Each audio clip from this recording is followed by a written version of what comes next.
We'll have the recording afterwards.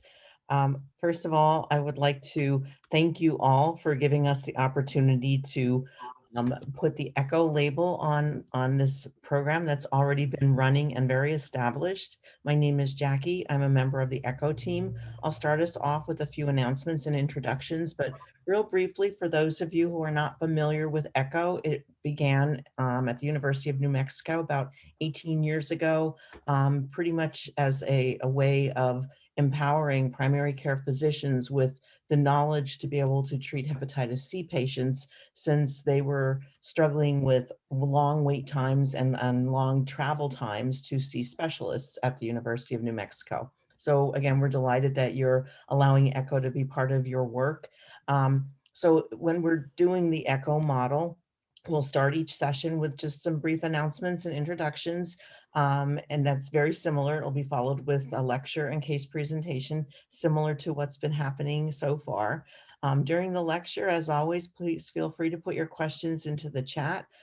After the session, you will receive a survey link to provide feedback on the session. So we want to ensure that any feedback that you have, we can use that to continue to make this as an effective use of your time as possible. We also, I believe, are giving CME credits for this, so it's very important that the evaluations are submitted for that purpose. So moving on to our brief introductions, I would ask if you would please put your name and email address into the chat function for our record keeping purposes, and again, for giving credit for those who are able to attend. Please stay muted unless you're speaking, but you can also use the chat for communicating, whichever works best for you. We certainly encourage the use of webcams, but we do realize that it's 10 o'clock at night for some people. So if a camera is not possible, that's fine as well. We are recording these sessions, as I mentioned, for educational and quality improvement purposes. And in the spirit of ECHO's model of all teach, all learn, we're on a first name basis during the session. So today we have a lecture and case from Dr. Aga, and I'm going to turn things over to Dr. Farouk. He is one of our facilitators for today, and I'll let him introduce our hub team, and then we can go ahead and get started. Thank you, Jackie. I personally feel that we should just jump in right now. I think everybody knows everybody. So over to you, Irfan. Thank you very much. I'm going to share my screen and get on with it.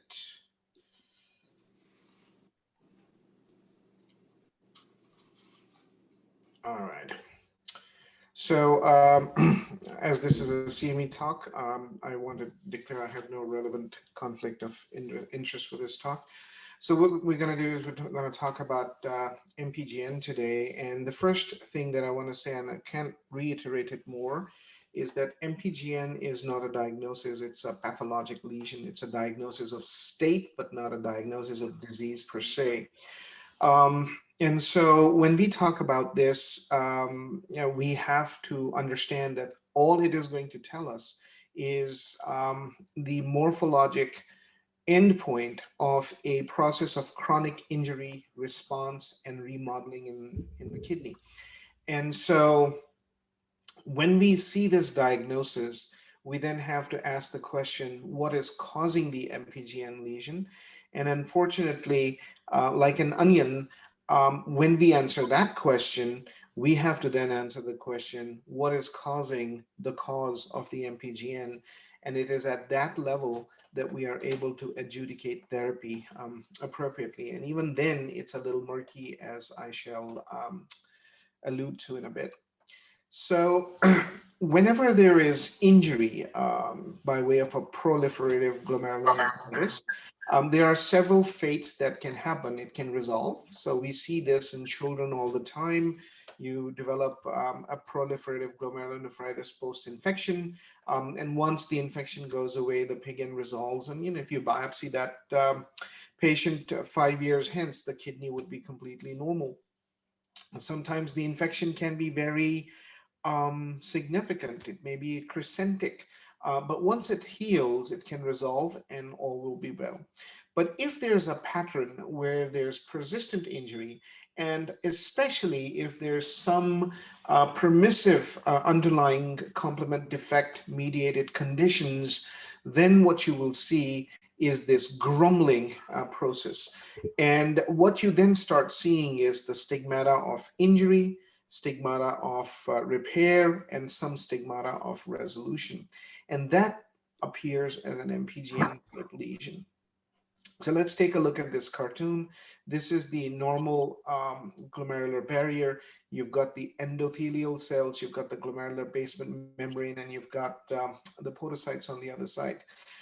Now, let's assume that there is an antibody antigen mediated reaction. Let's suppose this person has got lupus or IgA nephropathy or something or the other.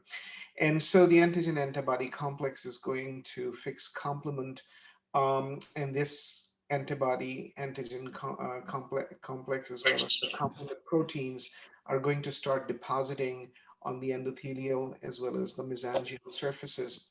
And once they attach to those cell surfaces, they're going to cause damage to those cell surfaces.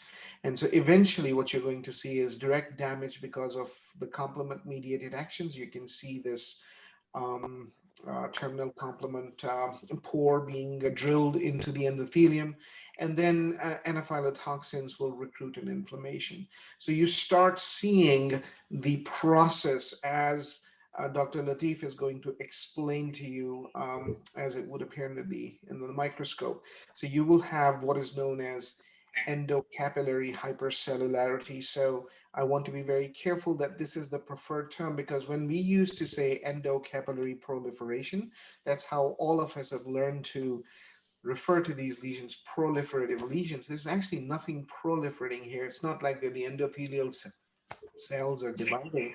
What's actually happening is that inflammatory cells, monocyte macrophage system, as well as the polymorphonuclear system, is actually being recruited here. And it is these cells, along with inflammation and swelling of the endothelium, that cause loss of the capillary space. So what you see is these angry looking glomeruli with a lot of cells where there should not be cells, and loss of capillary lumina, not just because there's cells there, but because the endothelia are swollen. And by using different stains, you can actually look at the cytoplasm and see how swollen it is in different cuts of pathology slides. And then what is now happening is that the basement membrane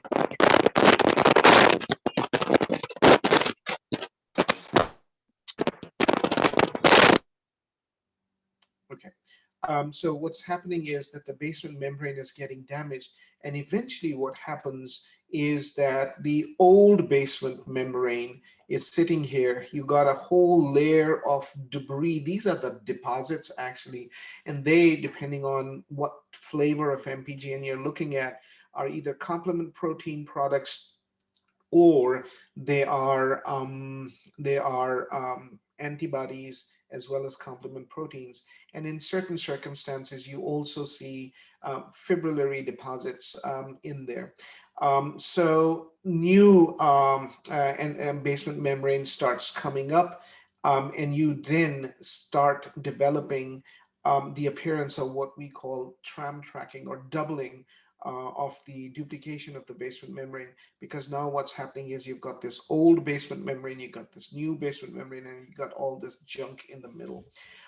So that is essentially the hallmark of the MPGN lesion. You've got inflammatory cells, you've got endocapillary hypercellularity, and you've got stigmata of damage and repair to the glomerular basement membrane barrier. And when you see this, you see a chronic and sometimes active process which is causing progressive loss of renal function. So this does not happen over days, this happens over weeks and months. So when you look at this kidney under the microscope, this is what you see. And I'm going to turn over to Dr. Latif here, who is going to walk us through the pathology, and I'll try to work with the mouse. So Shanila, if I'm at the wrong place, direct me to the right target. Thank you so much, Irfan Bhai. So yeah, this is a classic picture of MPGN, which we see on H&E stains. The most striking is the lobular accentuation of these capillary loops. Each lobule, you can see lots of cells, lots of nuclei right there. It's definitely, if you count each lobules, is more than 10 cells or 15 cells, but normally you should not see more than 3 or 4 mesangial cells. So these are all monocytes, neutrophils, that's closing the capillary lumina. So when the capillary loops are closed, that's why you don't see much red blood cells. There are few red blood cells I still can see in these open capillary loops. So that's why this is called MPGN, because the increased cellularity, lobular accentuation, and collapsed capillary loops. That's a classic H&E. And this is a silver stain. The black staining is the basement membranes. Usually you see duplication of the basement membranes on silver stain.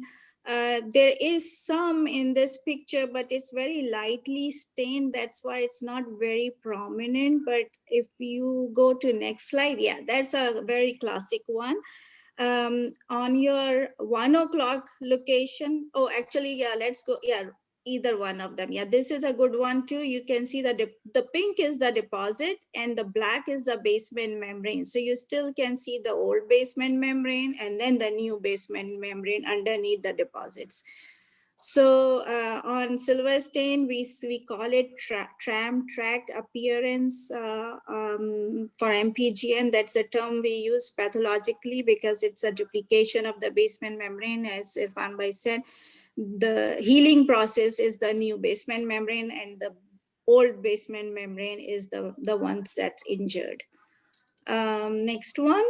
Yeah, this is another silver stain, and this one, yeah, right there, exactly the two basement membranes, and there's some deposits in between them right there. I believe this was a dense deposit disease. That's why the deposits are smaller, elongated like a sausage shape, but not much endocapillary proliferation here. There is some, but not much, and the capillary loops are still open.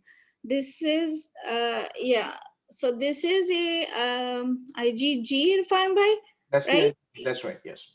It's IgG.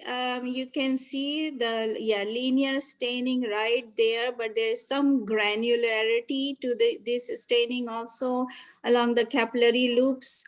They are also in the mesangium, yeah, right there. So the deposits are basically everywhere along the capillary loops and in the mesangium for IgG. And this is the C3,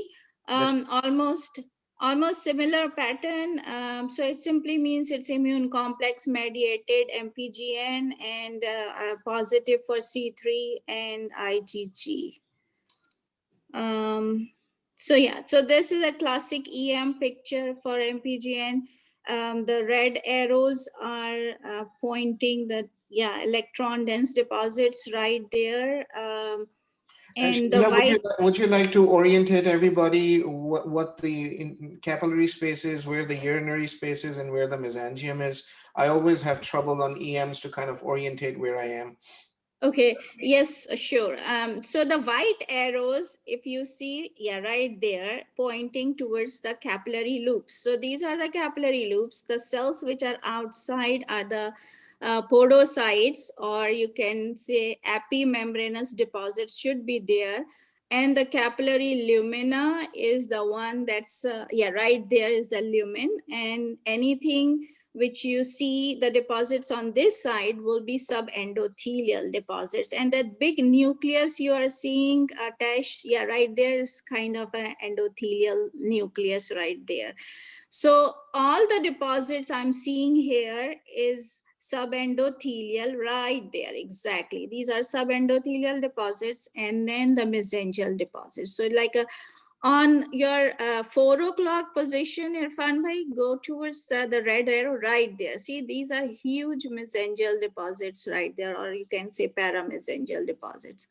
So these are, the color of these deposits are immune complex mediated. The reason I'm trying to emphasize on the color, because we will discuss further the dense deposit disease, the color of those deposits should be dark, very dark black.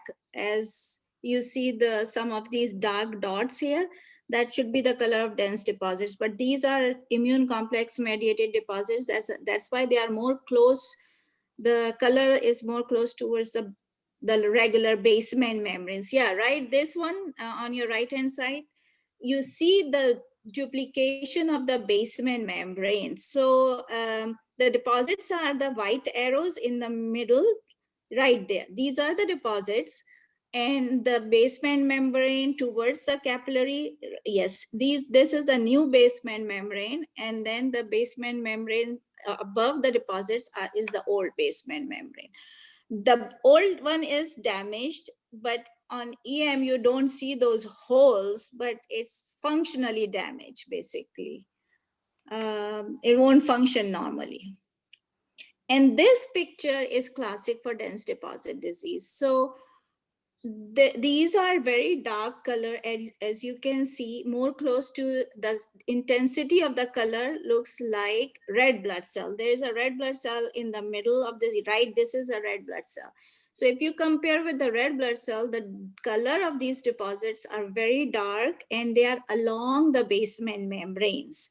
So like it's on top of the basement membranes. These are like sausage shaped, dark, dense deposits. So this is dense deposit disease, which also a type of MPGN, I guess. Now it's C3, it's in the umbrella of C3 glomerulopathies, but we also call it MPGN type 2.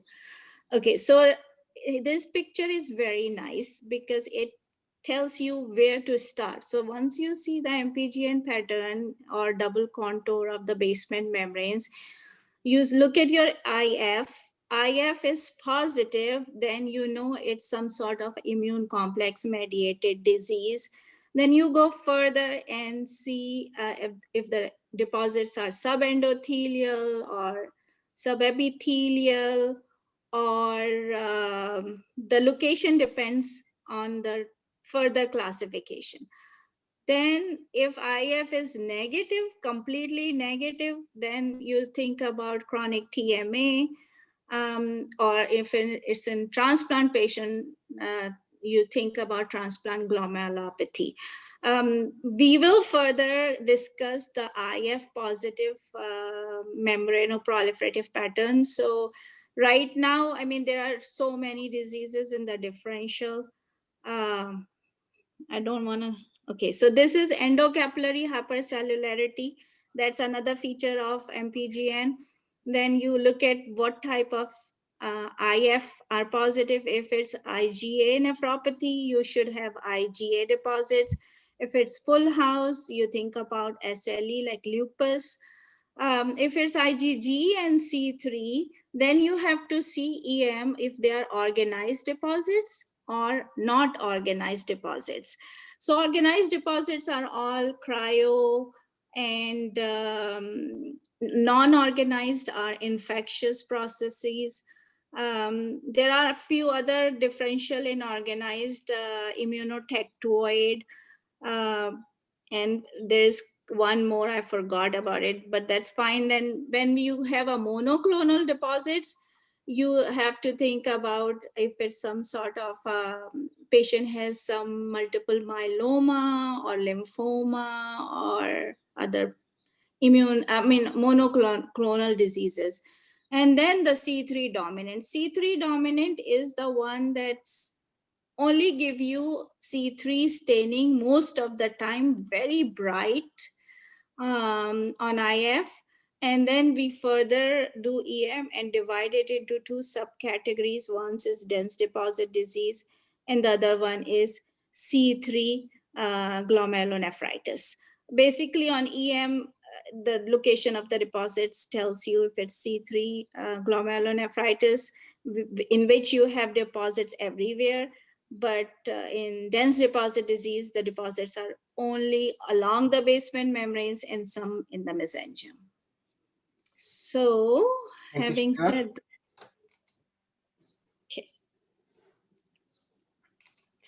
All right, thank you very much. So when people started looking at MPGN, they came up with some types of MPGN, and it was based solely on electron microscopy. So if the deposits were subendothelial, we would call it type 1. If the deposits were subendothelial and subepithelial, we would call it type 3. Whereas if they were intramembranous and they were dense inside in shape and morphology, like Shanila explained, then it would be called type 2 or dense deposit disease. But this did not tell us anything about how or what these deposits were doing and how the disease would actually behave. So based on immunofluorescence, some of that was changed, and now we tend to look at it more on a mechanistic or functional, from a mechanistic or functional viewpoint. So when you have MPGN as a diagnosis, this is the electron microscopy classification, type 1, type 2, and type 3. But we also look at the immunofluorescence now. And if the immunofluorescence is positive for IgG or IgM or IgA, along with C3, then we call it an antibody-driven process or immunoglobulin-driven MPGN. So it doesn't matter where the lesions are at that point. It just looks like it's an antibody-driven process. On the other hand, if the C3 is lighting up and the antibodies are not lighting up or not lighting up enough, so either the antibody stains are negative or the C3 staining is 2 levels brighter, and pathology people have criteria to define what the level of brightness is. If it's more than 2 levels brighter than the antibody, then it is dubbed as a C3 dominant stain, in which case, depending on, irrespective of where the lesions are, we call it C3 glomerulopathy. So if your immunofluorescence for antibodies is negative, C3 is positive, it goes into the C3 glomerulopathy umbrella. If the antibody is positive, C3 shall be positive with it, it goes into the antibody-driven umbrella. And that helps us figure out the causes. So if your immunoglobulins are positive, the corollary is that your classical pathway is engaging, which could be with an infection. And in fact, a post-infectious GN is a rather troublesome animal to distinguish from some of these cases here. It could be an immune complex driven disease, which is commonly seen with connective tissue disorders, and somehow or the other we end up with this morphology more with Sjogren syndrome and things like that. Certain cancers, in fact, and this was one of the earlier things that was identified, the association of an MPGN pattern with lymphomas, etc., and then some other issues. In the immune complex, I neglected to say that along with connective tissue disorders, we also worry about infections. So hepatitis B, hepatitis C, etc., can drive an MPGN response as well, and those are classic immune complex driven responses. Now, if your immunoglobulin stains are negative on immunofluorescence, but your complement C3 is lighting up, that tells you that the alternate complement pathway is engaging. And then you have two, actually now people are putting one other disease in there, but for the sake of this conversation right now, you've got C3 glomerulonephritis and dense deposit disease, which are sort of overlapping, but functionally these are disorders of the alternate complement pathway regulation, which end up with inflammatory processes which light up with complement but don't light up for antibodies, and they behave, we thought, behaved differently. So we felt pretty smug 5 years ago at having achieved this, that we now have a functional handle on this disease. But like in all things in science and in medicine, this probably has been a short-lived spot of joy, because we are now seeing that things always are somewhere in the gray zone and are not black and white. And we'll talk about that a little bit. So this is a picture of somebody who has hepatitis C, and they've got hepatitis C associated cryoglobulinemia, which is driving an MPGN response. That's a classic antigen antibody complex driven disease. So this is a PS stain, PS methanamine silver stain. So you're looking at the duplication of the basement membranes here, and in the middle you're seeing these some large deposits. These are cryos for you. On the right side, again, another case with cryoglobulin mediated disease. So you can see what Dr. Latif was talking about, this kidney that this glomerulus that looks like a brain, lobulated, furrowed. You see no capillary lumina here. There's nothing there. And the reason there's no capillary lumina are because the endothelial cells are very swollen and the capillaries are chock full of inflammatory cells. So that's your MPGN lesion right there. It is lighting up for, in this particular example, IgG and the kappa, and you can see these large deposits on electron microscopy, which are pathognomonic of cryoglobulinemia, so of cryoglobulins. So this is a cryo-driven MPGN, which is driven initially by hepatitis C virus infection. Now, these deposits, the antigen antibody deposits can be, the antibodies can be polyclonal, like they are with cryoglobulins or with lupus or with IgA, or they can be monoclonal. So this is an example of a proliferative glomerulonephritis with monoclonal immune deposits. Again, this is the same picture that I showed earlier, the kidney that looks like a brain, chock full of inflammatory cells, no capillary lumina. So this is what is known as endocapillary hypercellularity. And when you do immunofluorescence on this, the kappa lines up and the IgG3 lights up. Lambda is negative and other IgG isotypes are negative. So this is a monoclonal IgG kappa, which is driving the PGN-MID in this particular case, but the morphology looks like MPGN. Now, sometimes we see these cases and we say, okay, this looks like an MPGN, and we do stains and we say, okay, the immunoglobulins are not lighting up and C3 is lighting up. So this is probably C3GN. And just a word of caution that you can actually sometimes land into a little bit of a minefield because at times your immunofluorescence fails, and there's a technique called unmasking of deposits using pronase digestion on formalin fixed specimens. So when you put when you've got tissue which is in formalin or tissue which is in other preservation media, sometimes the sites on antibodies that bind with the immunofluorescent stains are masked. So when you pronase digest the sample on a formalin fixed tissue, you can unmask those sites, then you can stain them again. So in this particular case, the initial IgG was negative, but when we stained the same tissue with IgG after pronase digestion, it lit up.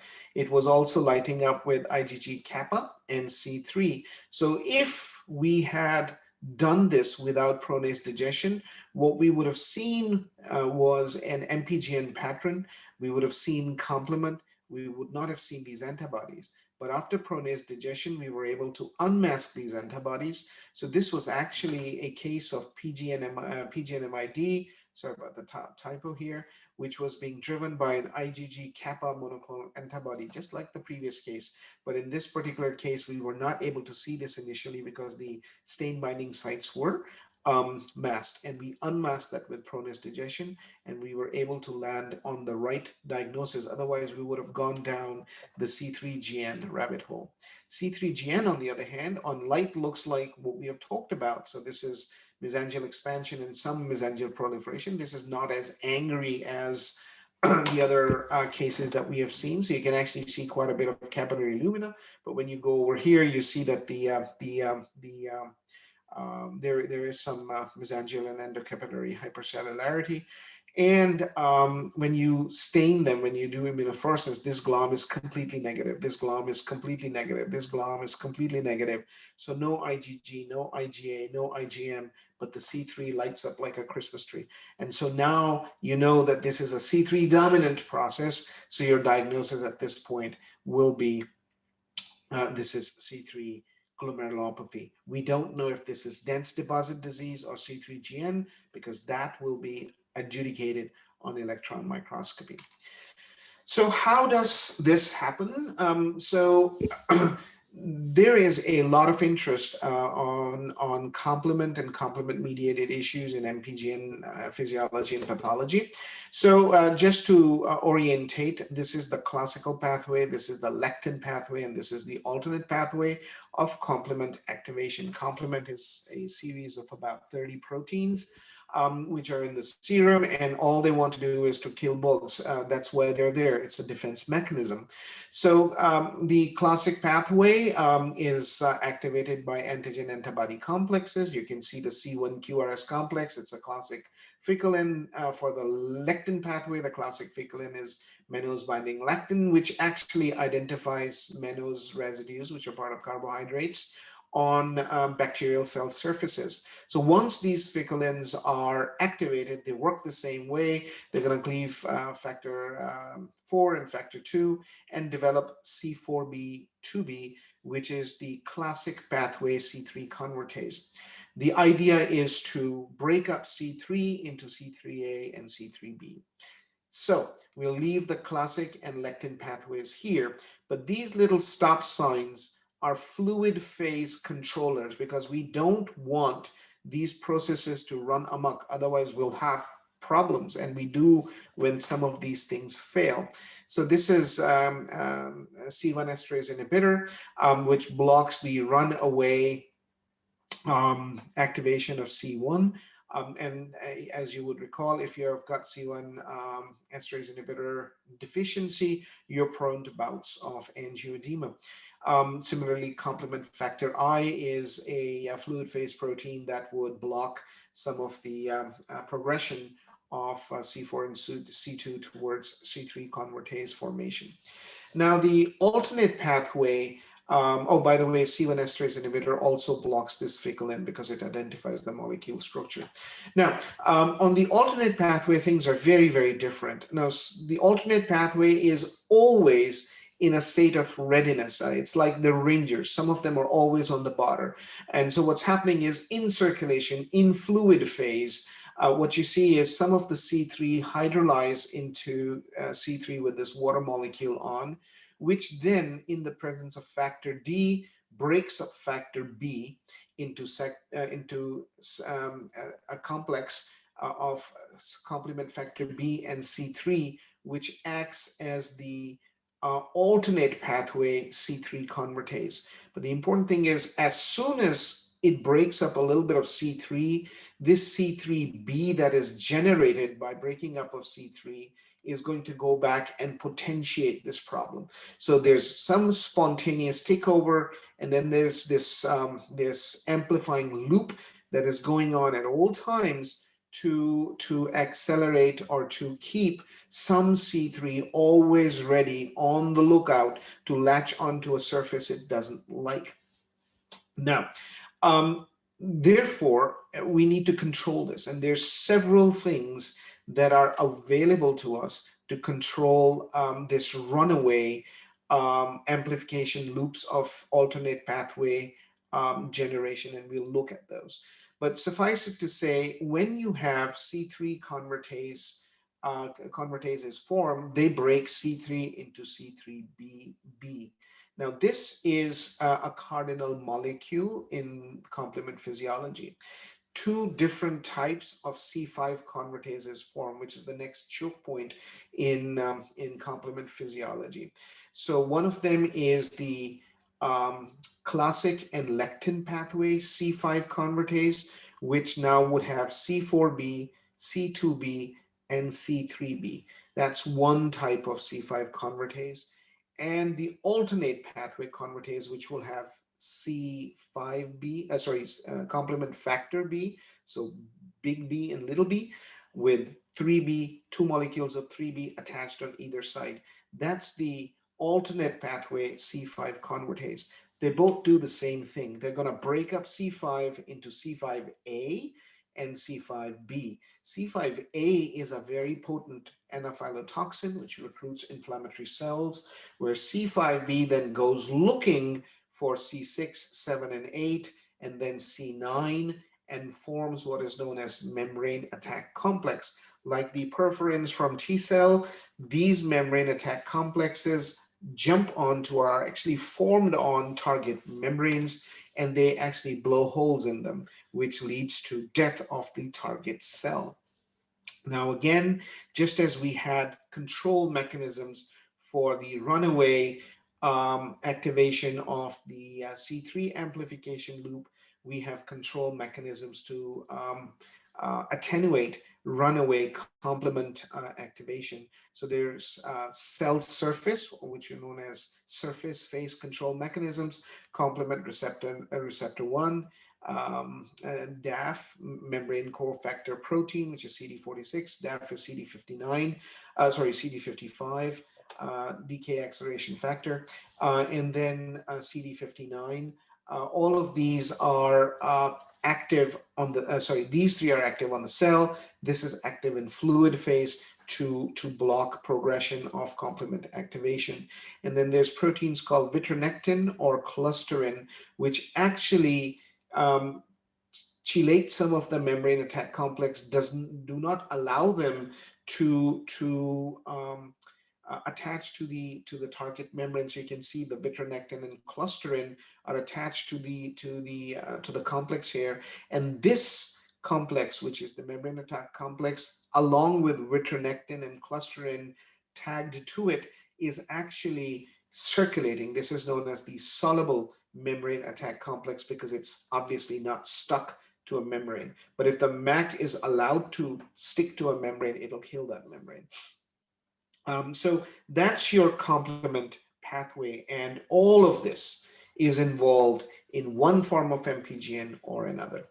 So if you've got an antigen antibody mediated process like lupus or Sjogren's syndrome or hepatitis B associated MPGN, hepatitis C associated MPGN, cryoglobulin associated MPGN, sometimes PGN, you are going to see the direct pathway, sometimes the lectin pathway. So IgA nephropathy doesn't toggle the direct pathway, the classical pathway, it toggles the lectin pathway. Similarly, membranous nephropathy, which is not a cause of MPGN, doesn't go with the classical pathway, it goes with the lectin pathway.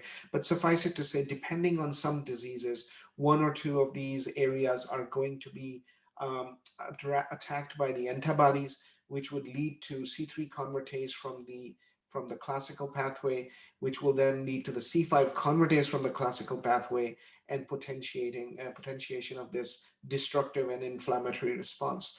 On the other hand, there's many different diseases, acquired as well as genetic, which affect predominantly the alternate pathway arm, which then leads to C3 glomerulopathy. So if you're toggling this, you're in the antibody-driven MPGN realm. If you're doing this, you're in the C3 glomerulopathy realm. So let's focus a little bit more on the alternate pathway and what happens by way of control. So we talked about how C3 needs to convert to C3b to start causing problem. In order for C3 to convert to C3b, you need this molecule called C3 convertase. You can get to this through various different areas, but one of the commonest, which is perpetual, is the takeover, the autohydrolysis of C3, which then in the formation of in the presence of complement factor B, as well as complement factor D, will generate the C3 convertase. Once the C3 convertase gets to work on C3, it will cause C3BB to form, and this then starts the amplification loop. So you get more and more of this, then you start generating your C5 convertase and you start generating your membrane attack complex. In order for the body to control this in the fluid phase, you have complement factor H and complement factor I that start working on some of these proteins to take them away from circulation so that you don't have too much C3b going down to form membrane attack complex. Obviously, if you have complement factor H deficiency, either through genetic deficiency or through an acquired antibody that is intercepting the action of complement factor H, then you will have runaway activation of the alternate complement pathway, and you'll have more membrane attack complex. You'll have more inflammation through C3a and C5a.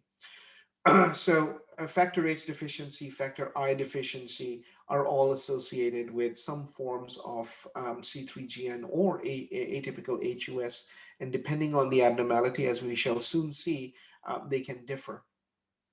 Complement factor H related proteins are a very interesting set of proteins which actually regulate complement factor H and have pleomorphic effects on the complement pathway. I'm not going to go too much in detail, but in the next slide, we'll learn a little bit about the biology of this. And then there's autoantibodies called C3 nephritic factors, some monoclonal antibodies. So that's the MGRS associated C3GN, which can act as nephritic factors, and we'll talk about that by either blocking the regulatory proteins or activating this cascade. Similarly, on the cell surface, you have complement factor I, complement factor H, membrane cofactor protein, as well as CFHAR, other proteins like thrombomodulin, CR1, etc., all help in controlling the activation of complement proteins on the cell surface. So this is a little bit of a deeper dive in the biology of complement factor H and some related proteins called complement factor H related proteins. So complement factor H is the gene is present on chromosome 1, and there's a downstream of that gene. There's these 5 complement factor H related peptide genes, which are in a 3, 1, 4 to 5 orientation. And this is a highly, highly volatile part of the genome, and several problems happen. There can be duplications, there can be deletions, there can be fusions, and each time some of that happens, we know that it can lead to various different types of disease processes. So if there's a factor H CFHR1 fusion, so you got factor H here, if it fuses with CFHR1, you actually are fairly likely to develop HUS. Similarly, if you have a duplication in CFHR5, so this is CFHR5, if you have duplication in this gene, you get a fairly well-described phenotype of complement-mediated disease called CFHR5 nephropathy. And what happens in this is, and this is very, very specific for patients of Cypriot, Greek Cypriot origin. There's a founder effect. That means some time ago there was one mutation in somebody which is now carrying through in that population, and it has a very well-defined course. About half of the people slowly progressive, about half the people above 50 develop end-stage kidney disease, and there's many different things in there as well. So when we look at these disorders now, we ask for complement genes, and as time is going by and we are getting more and more of this information, we are able to put 2 and 2 together. We are able to see, okay, which type of genetic problem is going to cause a problem. So CFHR3, CFHR1 deletion actually puts you at a much higher risk of developing anti-factor H antibody, and you get either HUS or C3 glomerulopathy based on that. And I'm very sorry, I forgot to put the reference for this paper, and I'll correct that. So these are C3 nephritic factors. We talked about them a little while ago. So C3BB is the alternate pathway C3 convertase, right? And the C3 nephritic factor here is going to attach to some neoepitopes here, and it would make this complex resistant to the action of factor H and factor I. So what factor H and factor I are trying to do is to break this up, But when you have a C3 nephritic factor here, it stabilizes this bond between C3b and bb, and then it will convert more C3 into C3a and C3bb, which would then amplify this loop and also go on and make the C5 convertase. Similarly, on the alternate pathway site, you have the C5 convertase, which is one molecule of BB flanked by two molecules of C3b, which is stabilized by properidin. And the C5 nephritic factor in the presence of properidin is going to stabilize this compound. It is going to make it resistant to the action of factor H, factor I, decay accelerating factor, membrane cofactor protein, and complement receptor 1. And so nothing is going to break this, and it is going to make more and more of membrane attack complex and anaphylatoxin, generate more inflammation, generate more disease.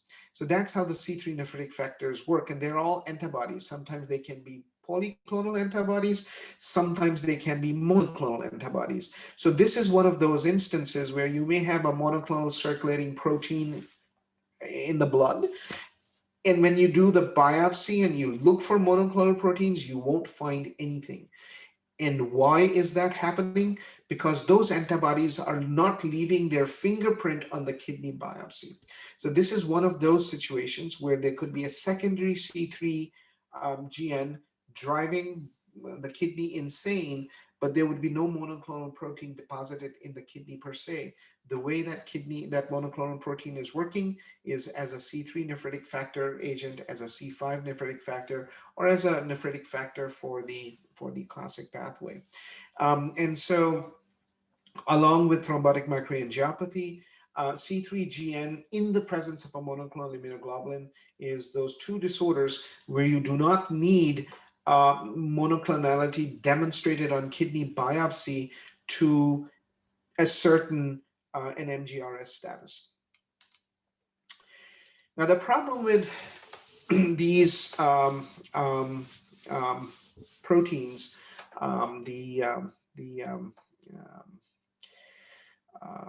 I'm sorry, I'm having a complete block, the nephritic factors, is that they're very, very hard to measure. So we have functional assays for them, and you can either look at them on various electrophoretic platforms, or you can use hemolysis assays. And hemolysis blood cells have been a particularly favorite carrier to look for these things because, you know, it's a very easy thing to measure. When the hemoglobin is released, the red cells die, you know that the complement thing did its job. But these are not very sensitive. None of these are very sensitive. Even the modern bead-based assays are not very sensitive. There are binding assays, usually on ELISA platforms and so on and so forth. These sometimes pick up stuff which is not functionally relevant. So although I have asked for nephritic factors several times, sometimes when I'm very sure that there's a nephritic factor there, I find nothing. Sometimes when I don't think that there's a nephritic factor there, I find something. So I think these things are still not ready for prime time. Although the first nephritic factor was described in 1969. So it's been 50 years, but we have still not gotten there. But I think there's a lot of smart people working on this in various labs, and hopefully we'll be able to get a more reliable nephritic factor assay. Now, another issue is this soluble MAC complex issue. So, when we started treating C3GN, initially it was like, oh, this is complement related issue. And so just like atypical HUS, if we give them Solaris, eculizumab, everything would be great. It turns out there's a very, very patchy response, and it's a much more complicated and nuanced disease because the disease may be active at different levels. Terminal MAC may not be causing the morbidity. The inflammatory part of it may be causing more problems. And so one way to look at it is to say, okay, let's measure terminal MAC. And if you've got a lot of soluble MAC in the blood, then that means that there is some activity which is being driven by the terminal complement pathway, and therefore those patients may actually do better with C5 blockade. Now, the problem with measuring soluble MAC in blood is that it is very, very fickle, very difficult to measure. In fact, it can form in vitro. So you draw the blood and soluble MAC will start forming inside the tube. So it kind of is all over the park. And again, we are hamstrung by our inability to get good assays for this disease process. And so you can actually stain it in the biopsies, and that's actually more reliable. So this is a biopsy. On the left side, you see a normal kidney, which is stained for soluble MAC, and you see there's some staining in the pole, but you see nothing in the glomerulus. And now this is a case where the patient's got atypical HUS, complement-driven HUS, and you see that it's really, really positive for SMAC. So you can surmise that this is a person who may actually benefit from complement blockade. So I was kind of talking about how we were very smug that we've got this all figured out. But the thing that has really surprised us is the difficulty in treating these patients. One would have thought that, it's a complement-mediated issue, complement blockade or appropriate immunosuppression should take care of this. But it is not so, and sometimes the responses are very surprising. So this is a very, very interesting paper, and this is I put this up so that we are all thinking about this.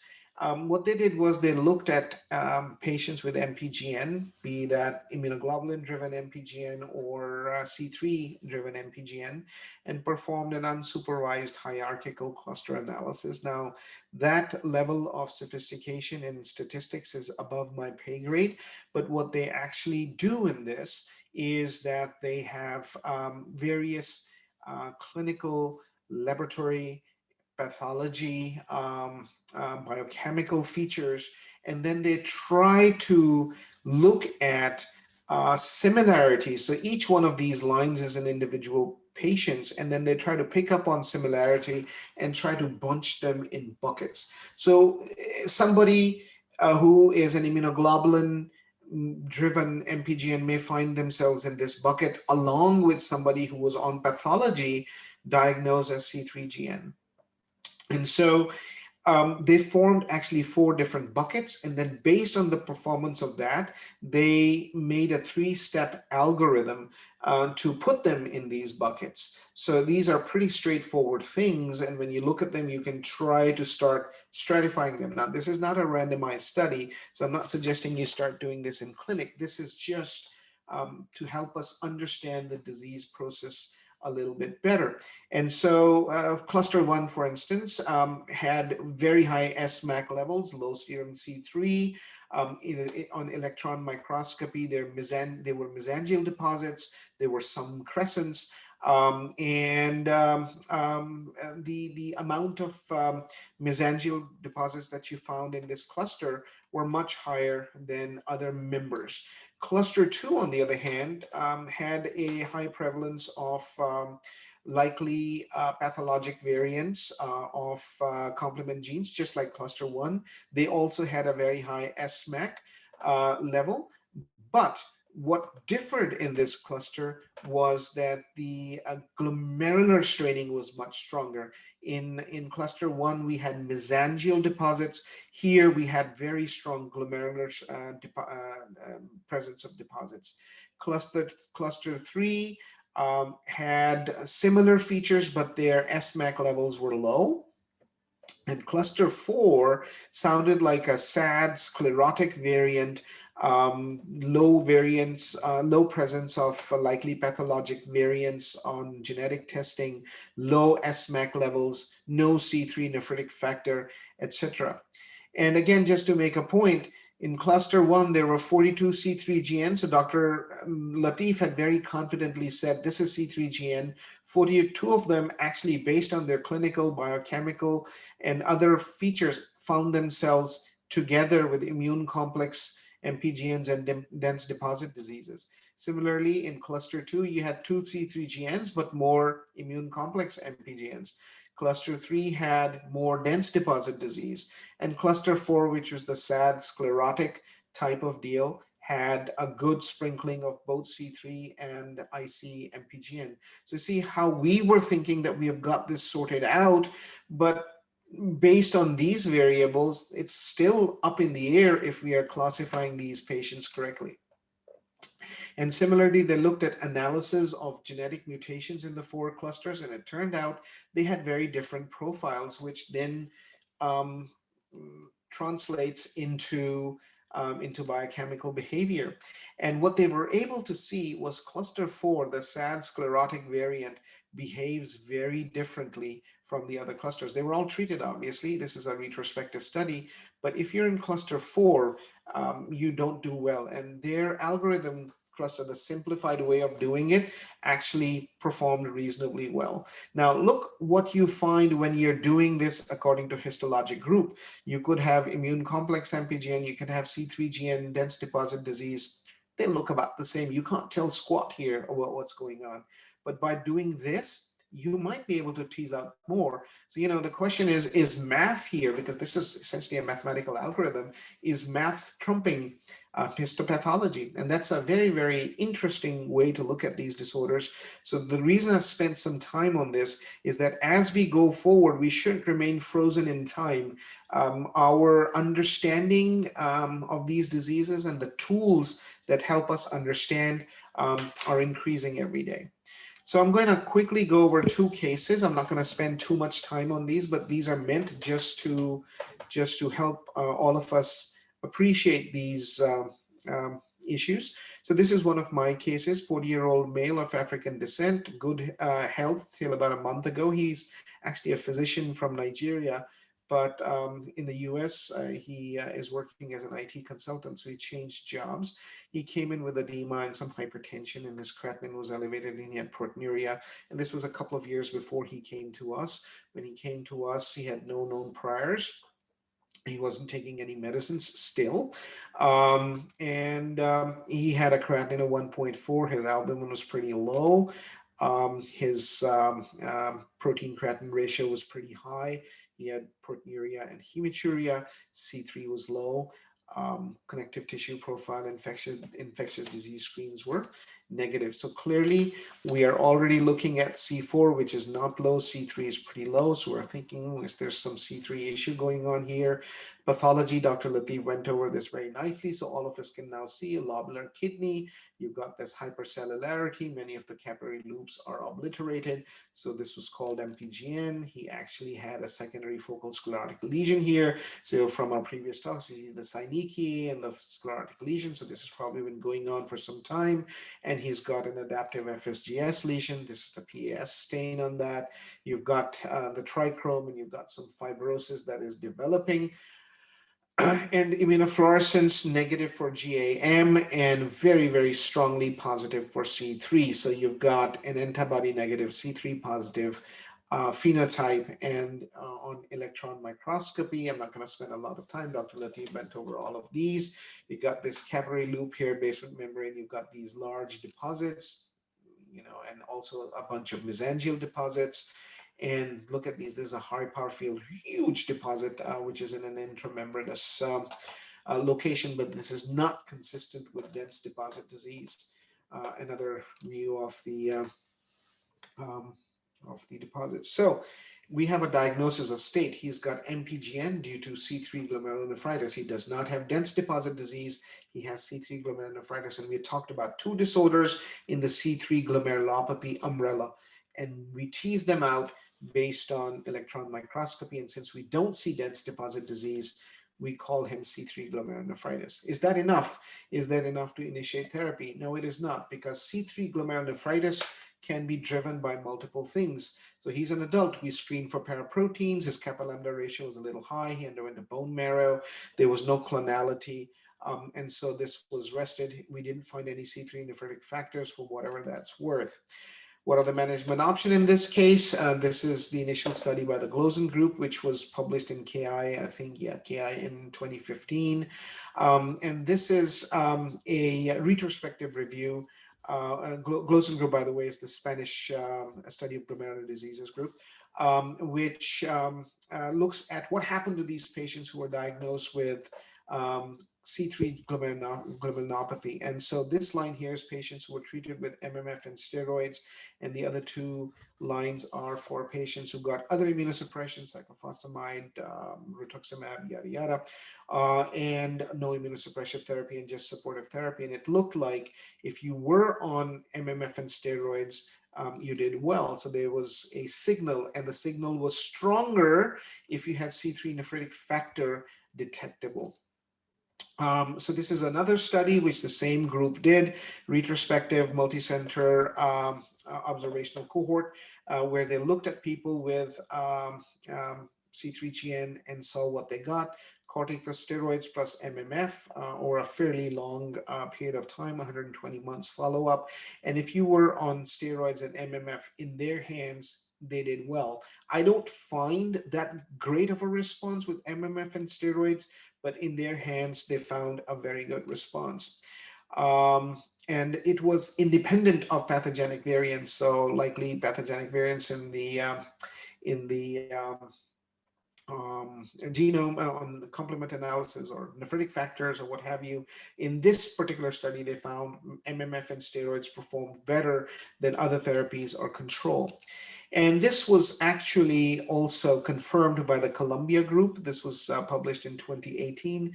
Jerry Appel, along with some Turkish colleagues. So this is a registry review of the Columbia registry as well as the Turkish registry, and they found pretty much the same thing. And they found that if you were on MMF and steroids, your response rates were higher than some of the other therapies. So it seems that there is a response, a signal for response. These are all observational studies. These are not randomized controlled trials, but there seems to be a signal for response for MMF. And what seems to be driving the responders versus non-responders is, I think, the duration of disease. If you let it sit for a long period of time, you're going to get into trouble. So if your proteinuria was low and your creatinine was preserved, you tended to do better. Eculizumab, I'm not going to go over all these. This is single patient data, but eculizumab is all over the place. Some people respond beautifully, some people don't. Our patient, we put him on MMF and steroids, no response. Then we put him on eculizumab, no response. About 2 years later, he was on dialysis, and he has been transplanted. He's about a year and a half out of transplant, I think, more or less, and he has not had a relapse, so he's lucky. So when you get proteinuria, hematuria, and you're trying to diagnose C3GN, you need to send out investigations, which in our hands in the US, we now send for complement studies in detail. If we find that there is a complement activation in C3GN, we treat according to disease activity. A lot of people, based on the Spanish data and Columbia data, try MMF. I have tried eculizumab based on SMAC staining, but that's spotty and difficult to get. But there are some labs that I'm able to send to who will do that. Mayo or Canada do it. If they've got proliferative lesions, again, highly proliferative lesions, those are the people who tend to respond to eculizumab. Most other people would put them on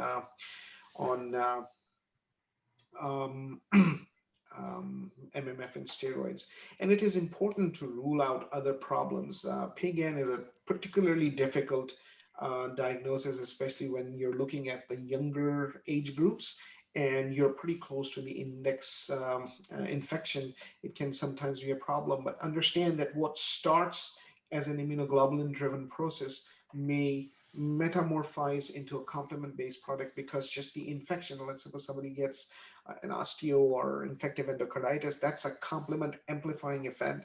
And if you've got an underlying complement activity problem, a complement regulation problem, you'll get into that trouble. So the second case, just to say that there could be other issues there as well. 56-year-old female, known fibrillary. She has been treated in the past. She actually did very well with that. Comes in with worsening proteinuria and deteriorating creatinine. We biopsied her again. You find the MPGN pattern. You see that there's a tombstone of long-standing activity, again, a secondary FSGS type lesion. We see some fibrosis developing in. an IgG and C3 driven process. So we know this is an immunoglobulin driven MPGN. We don't have the answer why, but the answer is there on electron microscopy, and you see these fibrils. And Dr. Latif will tell you that based on the size of these fibrils, you can actually make an assessment whether this is amyloid, or is it fibrillary, or is it an immunotactoid. So if your fibril size are 7-ish nanometers, then you're talking amyloid. If they're about 10 to 20, you're talking fibrillary. If they are more than 25, 30, you're talking immunotactoid. But what is not equivocal is the DNA JB9 stain. This is a recent development described for the first time about 3 years ago. And it's an immunoperoxidase-based platform on this picture. And this glomerulus is lighting very dark for DNA JB9, which is highly, highly specific for fibrillary. So we actually treated her with rituximab, she actually has stabilized. She's not going to get better. So victory in this is that her proteinuria has come down and her creatinine is still about 2.5 to 3 years after the event. And again, just as we saw in C3GN, if you've got low creatinine and a low amount of protein in the, a relatively low amount of protein in the blood, you're not going to progress and you're going to respond to treatment. But if you're tripping a creatinine of about 2 and you've got more than nephrotic range protein, you're probably going to have progressive disease with fibrillary. So we should try to catch people in this phase and then treat them like this patient was in 2014. She went back down to normal, was near remission rates for several years before she relapsed. And so in the paraprotein-based disease groups, fibrillary and immunotactoid, as well as cryoglobulins, will sometimes give you MPGN pictures. Light chain amyloid usually does not. That looks more fluffy and more like diabetes. So this is all I have for MPGN, and especially a little bit of a heavy dose on complement-based therapies. I will stop here and I will invite any questions. And I'm done in an hour, so I'm very proud of myself. Okay, can I start with a question? This is Vas Sood. Please. Okay, so that case you presented, the first case, which has complement mediated injury. Yes. I think in those cases, it's not a good idea to start with eculizumab first rather than MMF. Yeah, so that's, let me just go back to, you can still see my slides, right? Yes, we can. Because yeah, on one of the last talks, I was pontificating and I didn't have my slides up, so nobody would know what the hell I was talking about. So let me just go back to the complement picture to make that point. Avas, that was exactly my thinking 2 or 3 years ago. I'm like, in fact, more than that, the first time I saw C3 glomerulopathy really kick me was 2012. At that time, we knew very little about the disease. And I had this recur in a transplant. I don't know if Dr. Latif remembers that case. It was a young gentleman, a financial wizard from Florida who had sought us out in San Antonio to come meet with us for transplantation. We transplanted, and 6 months after his transplant, he developed nephrotic syndrome, and he had nephrotic range proteinuria. And so what happened in that particular guy was that he had a monoclonal protein. We treated it for a clone-based disorder. He went down like a rock, and in about 6-8 months, killed the kidney, went back on dialysis, and that was a terrible course. But your point is very, very valid, because you would think that this is a complement-based disorder. So if you block this here, you're not going to have problems, right? That's what you're thinking at this time. But the issue is that the complement disease pathways are very, very variable. So there are some complement diseases which are driven very heavily by this part of the complement cascade and not this part of the complement cascade. And that is why all this emphasis on measuring soluble MAC to see if this is dominant or not. Remember, I showed you the 4 clusters of C3GN or immune complex based MPGN and C3 based MPGN. there were two groups in there where the soluble MAC activity was very low. And so it was the C5a and C3a and some of these anaphylotoxins and inflammatory pathways which were driving that disease. It also depends on what your protection mechanisms are, what part of the fluid phase is activated, how much of the cell phase is activated. So, you know, it's a very curious thing. You have got issues with factor H. Some people present with atypical HUS. Some people present with C3GN. Some people have nothing. So what is the difference? So you actually can tease out the location of the abnormality on the gene. So let me just pull up the picture of factor H here. Factor H is a molecule with 20 CCPs, complementarity protein cassettes. And it depends, oh, where did that go? It depends on where the mutation is, which helps us identify what the pathology is going to be. Is it going to be something that would affect the cell surface mechanisms, or something that is going to affect the circulatory mechanisms? So this is factor H. This is the N terminal. This is the C terminal. These are the 20 CCPs of factor H. And if you're going to get abnormalities in this part, which anchors it into the cell surface, you're going to have cell surface problems. You're going to have HUS. On the other hand, this in the fluid phase, you're going to have fluid phase problems. So I jumped over this picture. This is a very, very complicated set of interdigitating bricks.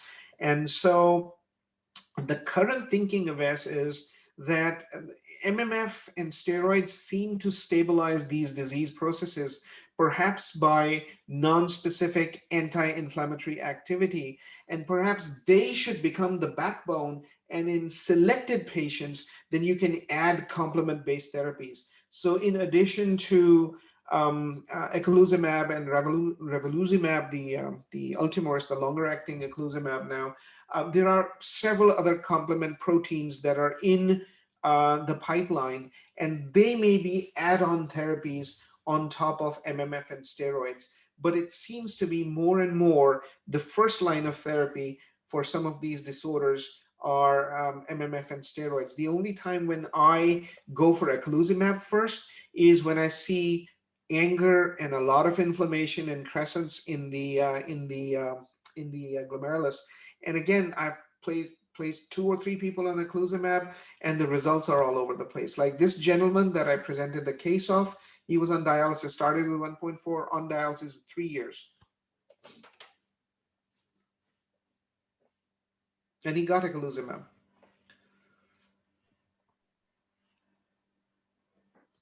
Dr. Aurangzeb, you're next, and I think there's a question in the chat as well, so which we can take afterwards. All right. So how do you use C3 as a clinical marker, as a monitoring tool for treatment? I don't. I mean, as a clinical marker, it's important to look for it, but I have seen people with rip-roaring C3GN and normal C3s as well. So it's not very sensitive. Unfortunately, we don't have any level 2 markers for any of these diseases. So C3 and C4 obviously are easy to do, and they're fairly reliable. I mean, you can track them. And so if it's coming up, that's good news. That means you're doing something, but sometimes you're actually blocking pathways lower than where the C3 is, right? So you may still have a low C3, but you may not be seeing stuff that's happening after C3. It's difficult. You know, if you see it, you say, well, the C3 is low, but it could be low because of many other issues. It's not very reliable. Factor H levels, factor I levels, these are not reliable also because the assays are not very good. So you have the clinical picture, which is level 1. Then you have the biopsy, but there's no level 2. And then you have the genotype, which is level 4. You're missing level 2 information. There's a lot of work which has been going on for almost 10 years now. Like I said, for these nephritic factors, the first one was described in 1969, and we still don't have reliable assays. So that is the Achilles of this science. We don't have good clinical information, so well, laboratory information. So we have to do the biopsy and then try to, it almost becomes like palpating the elephant. And you've looked at the cluster analysis that even when we are comfortable, oh, this looks like C3GN, it may not behave like it. It may behave as something else. Yes, one more thing with it. Did you ever add MMF with the Glosemap to begin with for an angry looking C3 nephritis? I have not done that, but that's not unreasonable to think. I've not done that. I think after the recent Spanish study, that's not unreasonable. I haven't done it though. What about transplant? Let's suppose if the patient is having a C3 nephritis and for whatever reason, maybe C3 nephritic factor or whatever else. Now the patient is ESRD and he wants to get a transplant done in 2 months' time. So there's a 50 to 60% relapse rate in kidney transplantation. I gave you my first patient from almost 10 years ago now. He had a nasty relapse and the kidney crashed and burned. I've transplanted 2 C3GNs in the past 2-3 years. One of them we presented. There's another patient that we transplanted about 6 months ago. The gentleman that I presented has not relapsed. The gentleman that we transplanted about a few months ago has had a very mild relapse, but he's chugging along on immunosuppression. So understand all of these patients are on steroids and MMF, so they're on good therapy. So as his kidney function has been very stable, proteinuria is under very good control. He's on immunosuppression and RAS blockade, and he's doing all right. And from your previous answer, I would extrapolate that you don't monitor C3 post-transplant. No. But a very low threshold to biopsy. Thank you, sir. So Irfan, there was a question about the digestion thing you mentioned, the pronase digestion, right? Yes. So the question is that when do you do that? Is this something that's done routinely by pathology, or you have to specifically ask for it? So it's not done routinely.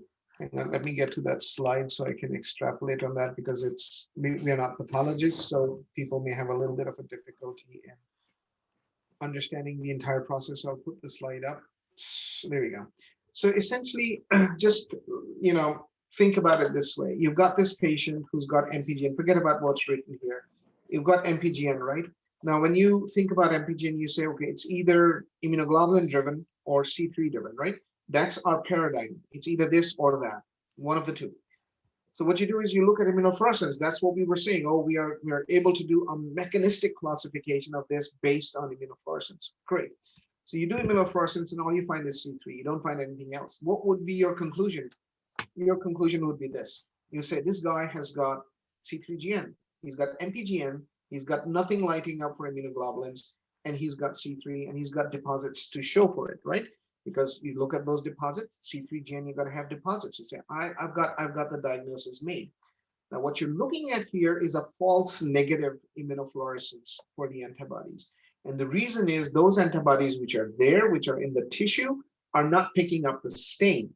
So what they do is now they go back to the formalin block, they pick it up, put pronase in there. Pronase is an enzyme that digests some of these links, and that makes those links available for immunofluorescence. You then stain the pronase digested block with immunofluorescence agents, and now you've got IgG and kappa lighting up. So you would have called this this disease process C3GN based on the histopathologic criteria that we usually employ or deploy. But when you unmask these deposits, you'll get into this this issue. And this is not peculiar for this disease. There's many situations, especially when we are trying to adjudicate MGRS syndromes, where you have to use this technique to really make certain that your clonality is not a false positive or a false negative. There was a young female I diagnosed with membrane-like nephropathy with mass immune deposits. It's a very peculiar syndrome described in young females. It sounds like they've got some formatory of membranous, but when you actually do this, you find those monoclonal deposits, and you treat it appropriately. So this is actually being used in several laboratories now, but you need to know how to do this. And so technique and experience in this technique is important. So I know that APPNA does this. I know Mayo does this. So I don't know if Dr. Latif is deploying this in her lab at this point. I don't know if Dr. Latif is. If I may, we don't have this right now, but we always send it to Mayo Clinic. We have contract with them. So it's not a problem. Whenever we have to send it, it takes 2 days. Very good, very good. So I mean, and that's probably appropriate, you know, because Mayo and APPNA labs like that have developed a lot of expertise in it. This is a very finicky process to do, and training of laboratory staff and techs is important. So it's important for people who are doing it a lot to continue to do it, rather than every lab trying their hand at it and then creating all sorts of confusion. Thank you. I hope that answers the question. Just trying to wrap my head around it. Just like if C3GN is diagnosed, and we as in our hospital have a policy that C4D should be stained in order to, if there's confusion. So my understanding is, if there is a C3GN diagnosed on an initial assessment and the patient is of older age, or there is a monoclonal protein, in that case, you should be sending that patient for pronase digestion. Is that so? I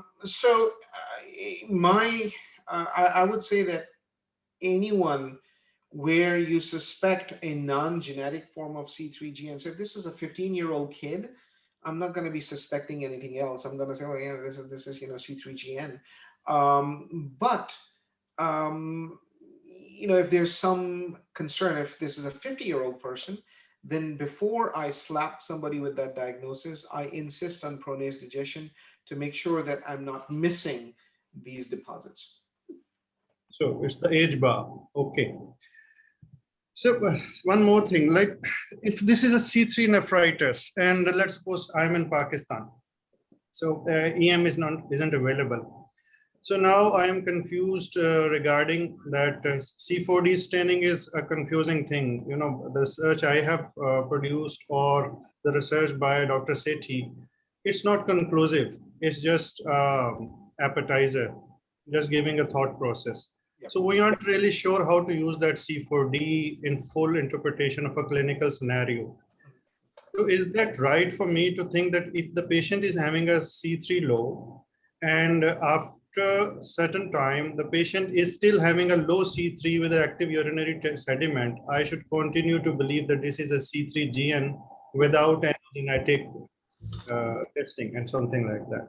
For example, as you ask insightful questions. So you're right. So this is a very, very difficult area, like I was talking about. So, you know, if you want to do a thought experiment, think of a 20-year-old with, you know, osteomyelitis or something with PGN, right? Post-infectious GN. You biopsy them and it looks like PGN, and Dr. Latif tells you, yeah, I can see subepithelial humps and, you know, inflammation and yada, yada, yada. And this is post-infectious. But 6 months down the line, you're still seeing, you know, hematuria and proteinuria, and like, you know, what's going on, and you biopsy them, and this time around all you see is C3. So what has happened here? What has happened is what started as an antibody driven process has now metamorphized into a complement driven process, because the infection has unmasked an underlying complement genetic abnormality. To make things more confusing, there are C4 nephritic factors, and there's an animal called C4 glomerulonephritis now. So you can have that flavor there, we would light up with C4, and sometimes that kind of confuses things. But you're right. I mean, there's really, without you know, with C4, etc., or C3 for that matter in the blood, C4 in the biopsy can sometimes help you distinguish, but it's more of a confirmation bias because its ROC is around receiver operative curve is pretty close to midline, and Mayo has been doing a lot of work on this. And the way to tease this forward would be to go back at the granular level. So what they do is they actually study it, just as that cluster paper I showed you. What they would do is they would do a laser microdissection, and then would do mass spectrometry on that specimen to try to figure out what are the different proteins in there, and then try to reconstruct what pathway are we looking at, which is dominant. And eventually we'll be able to tease this out. It'll just take some time. So I have, I think, few questions, and it's already 2:26. So I thought we can have like quick answers. So first question is about eculizumab. Is there any other drug available which is an alternative to eculizumab? So in Pakistan. So that's one piece. And second piece is like, say we don't have eculizumab, what should we do? Okay. So the first thing is, I don't believe Ultimoris, which is the longer acting C5 inhibitor, has been marketed in Pakistan. I don't think Avocapone is marketed. I don't think Avocapone is C5a inhibitor. And I don't think any of the other complement blocking proteins which are in the pipeline are available in Pakistan. So I think from a complement blockade standpoint, you're probably restricted to eculizumab. And if you don't have eculizumab, then your only game is to use MMF and steroids, or sometimes cyclophosphamide and steroids. So I think there was a question about role of plasma exchange in C3 glomerulopathy. Yeah, that's a very interesting question, right? If you've got nephritic factor there, it should respond, and the results are very spotty. So it looks like whatever is being generated is sapped up in the tissue.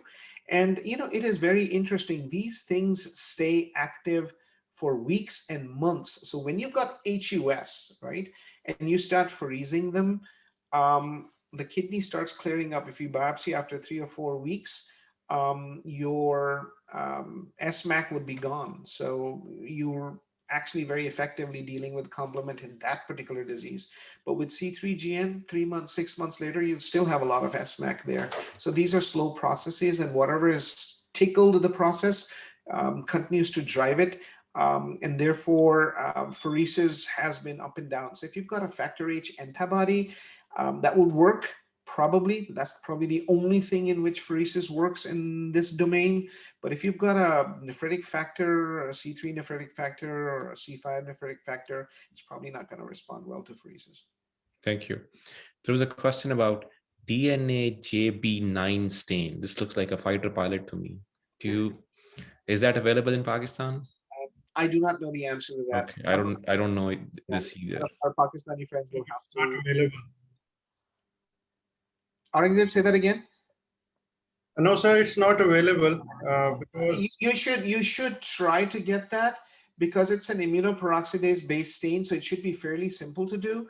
And you might be able to stumble on a bunch of fibrillary cases, which would be impossible to diagnose otherwise, based on histopathology and immunofluorescence. So the 2 cases that I presented, the second case that I presented, MPGN on light microscopy and IgG and C3 on immunofluorescence, you have no idea what you're dealing with till the time you actually do a DNA JB9 or do an electron microscopy, which would confirm that diagnosis. But obviously, electron microscopy is not available freely in Pakistan.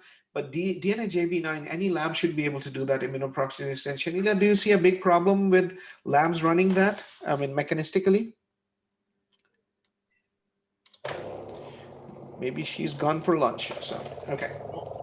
I think that's a good help. If this is available, then this could be alternative to the EM. yeah, the thing is, the Shaukat Khanum people have been really kind regarding most of the things that we have done. Even that C4D staining thing, that was the request, and now they are staining everybody who is having a diagnosis of C3 nephritis, at least for us. But the thing is, logistically, unfortunately, I should make a comment just as an appetizer for the nephrology community so that we can together build up pressure on the diagnostics of private sector. AA stain isn't available. AL stain, kappa lambda staining isn't available. I have a patient right now who is having a juvenile idiopathic arthritis with amyloidosis, but AA stain wasn't done.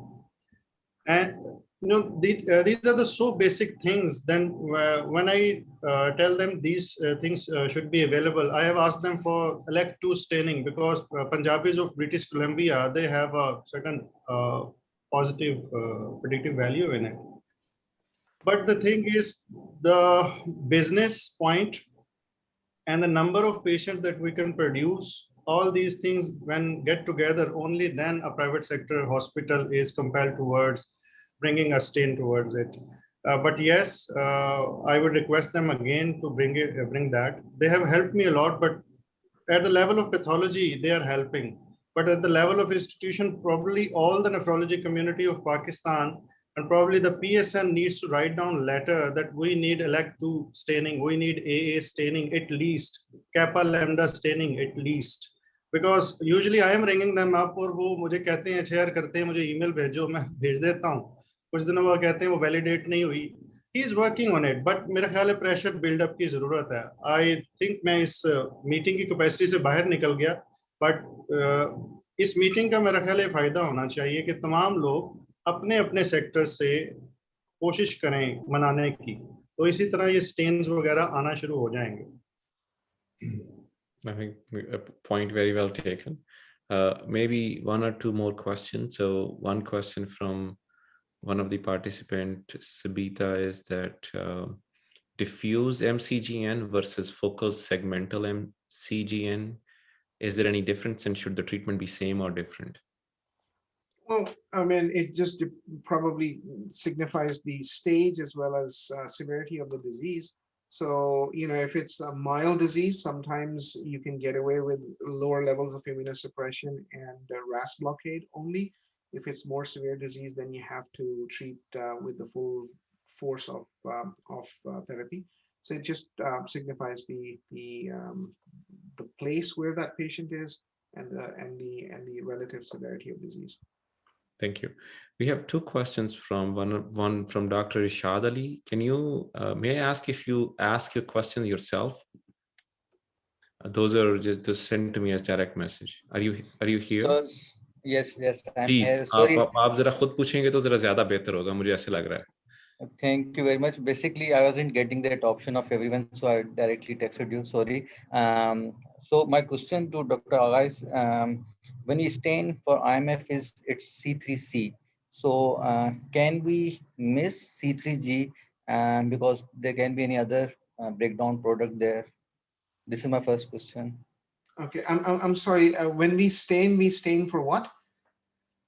C3C on IMF when we are looking for C3 deposits. Sure. And so the question is what? So is there any other deposit on renal parenchyma? I see. So we can miss C3G. Well, the sensitivity of the stain is pretty good. There are people who have looked at staining for C3D, as in David, and I don't think that has been an issue. Well, Shanina is probably off the call, but I don't see that is a major issue. No.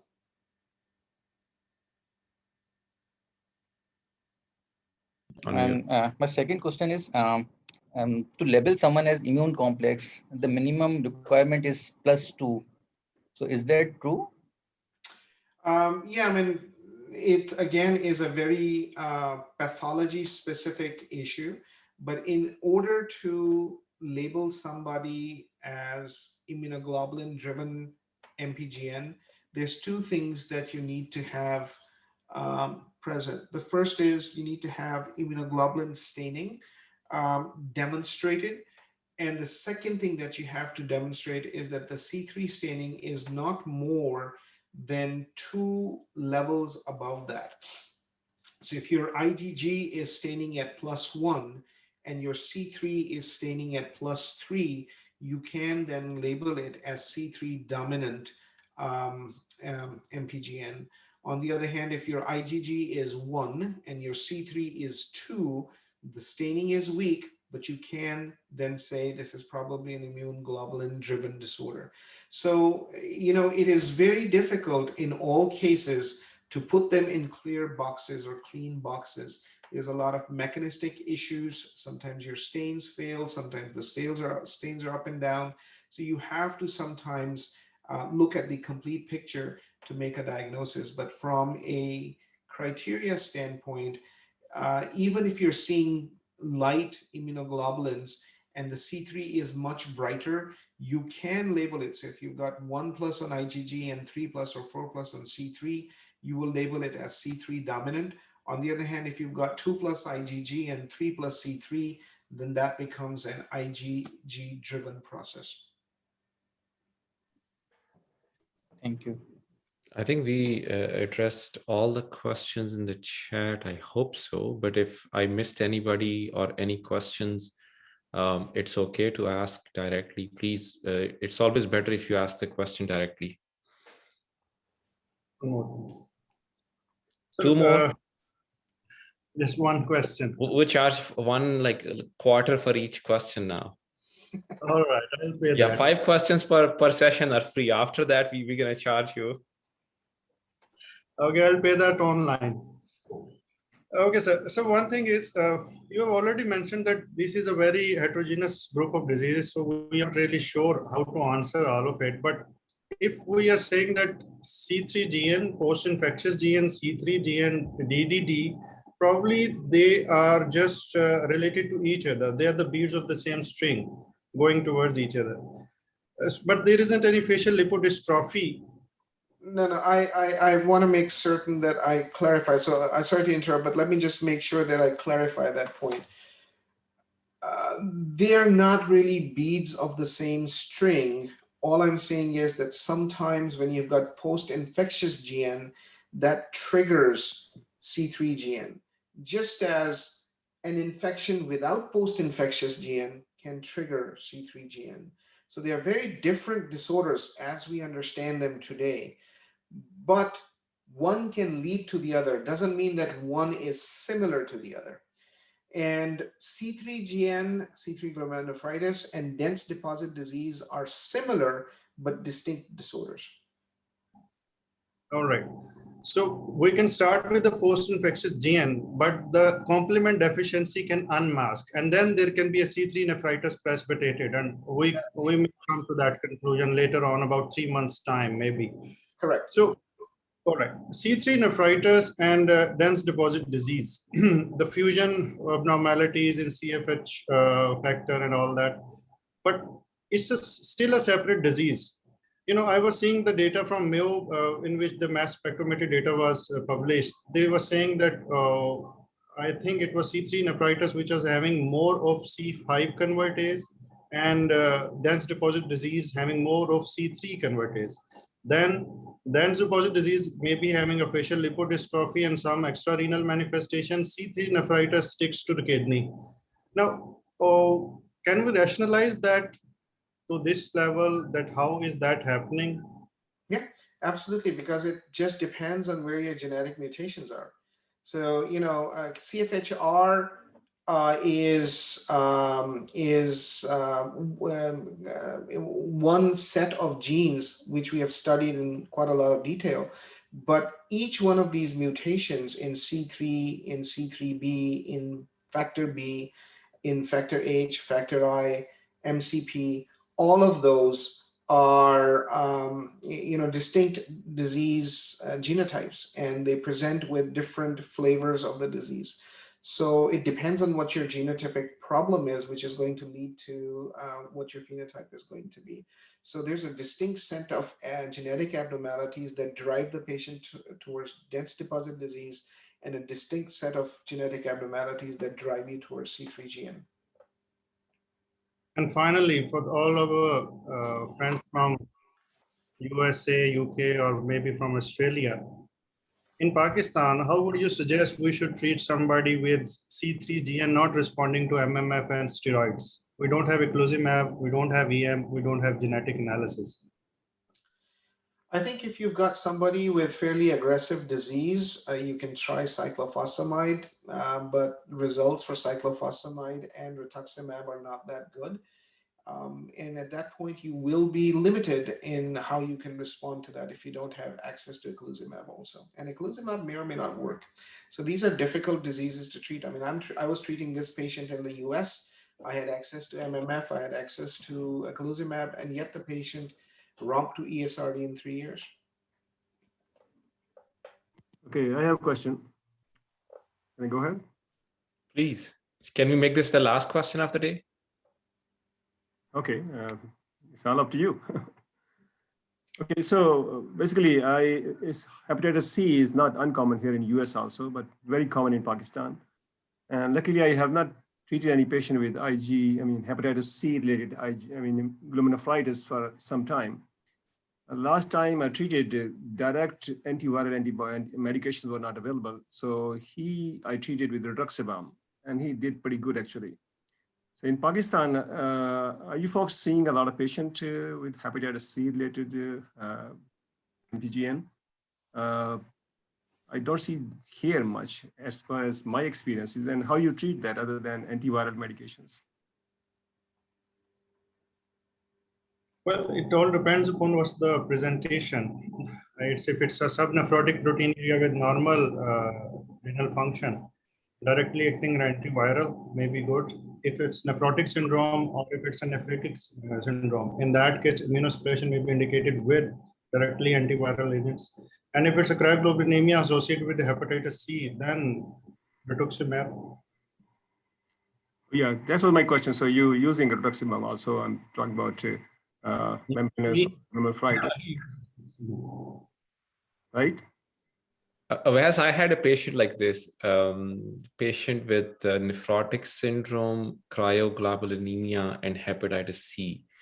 Okay. So Hep C was treated. He needed rituximab, and every 6 months there is a skin rash appears and proteinuria starts to rise. So this patient, we kept him on rituximab, I think every 6 months for a few years, and then things settled down.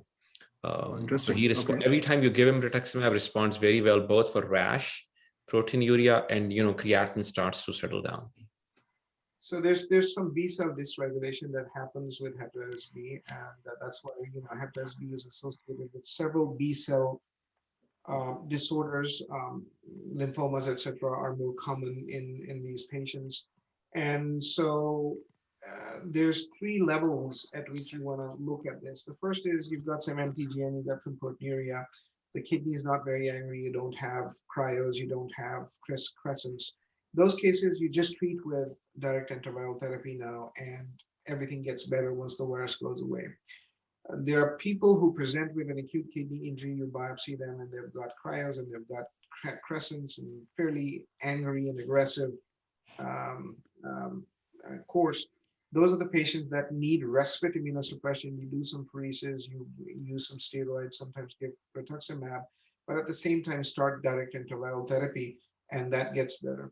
But there are some cases like what Umar is describing, where you have aberrant B cell clones that require periodic suppression by rituximab. So sometimes they will need 2, 3, 4, or even cyclical therapy to stay under control, but that is very rare. It is interesting, sometimes cryos are unmasked several months after they have been treated with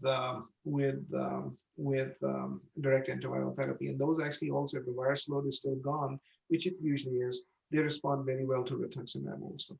Yeah, this is what happened to my case too.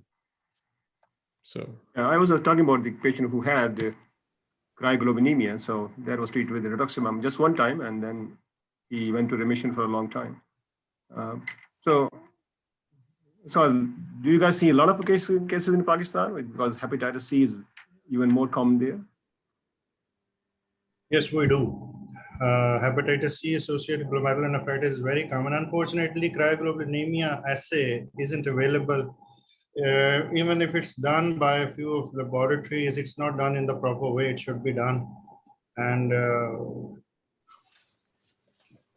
we are trying to communicate with the different labs. The government sector labs are relatively not well equipped.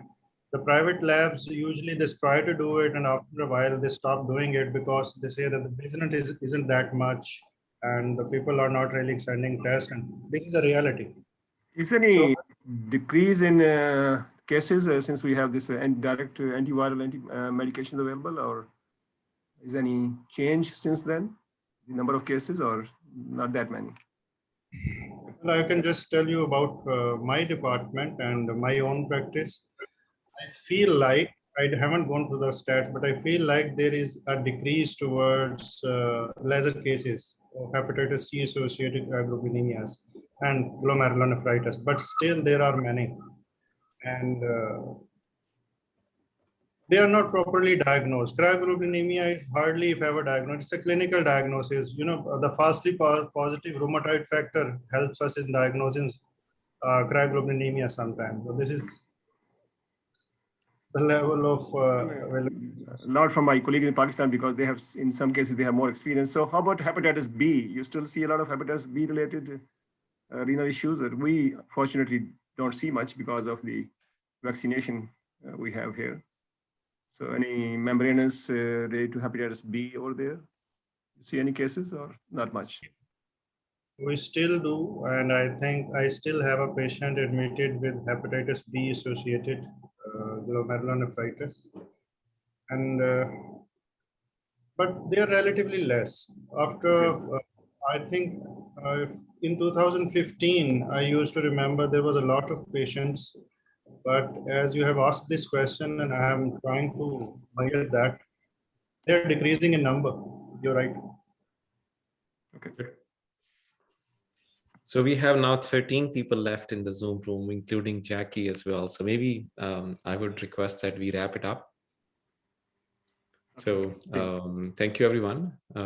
We have the recording, I think, available one way or other. It will be shared via YouTube, and we can share it back to the group. Jackie, you want to say any final words if you're still there? I am still here. Excellent. Thank you. Just please watch your email for the evaluation. I'll be reaching out to a few people who weren't registered who provided their email so that we can get you credit. And yes, as soon as I get the recording, I'll share it with you and you can get it out. And I guess next session is Sunday, May 2nd. Yes, that's true. And I think it's TMA, right? Dr. Abbas, you are doing TMA, I think, next time? Yes, I'll be doing it. Yes. Okay, excellent. That will be fun session too. Lots of fun. All righty. Okay. Happy Ramadan. Okay. Thank you.